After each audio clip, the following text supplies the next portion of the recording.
এবারে হকি প্রসঙ্গ। ৩ match play of সিরিজের প্রথমটিতে কাল মুখোমুখি বাংলাদেশ পাকিস্তান। তবে সাবেক বিশ্ব চ্যাম্পিয়নদের বিপক্ষে লড়াই সহজ হবে না জানিয়েছেন বাংলাদেশ অধিনায়ক রেজাউল করিম। মাওলানা ভাসানী স্টেডিয়ামে দুপুর ২টায় শুরু হবে খেলা। প্রচারেই প্রসার, তবে প্রচার যখন ভুলে সাজানো তখন এর মান কতটা নিম্নমুখী সে ধারণা সহজেই অনুমেয়।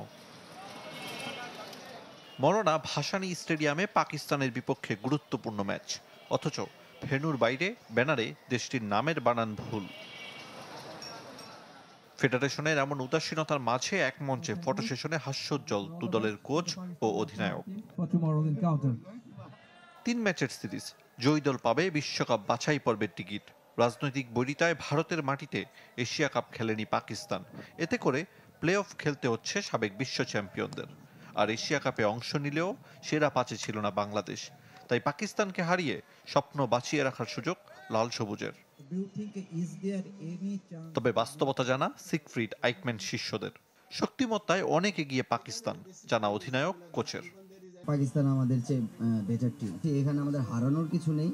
তবে আমরা যদি নিজেদের সাধ্যমতো চেষ্টা করতে পারি তাহলে পাওয়ার অনেক কিছু আছে। I know the players, so I know what they can do.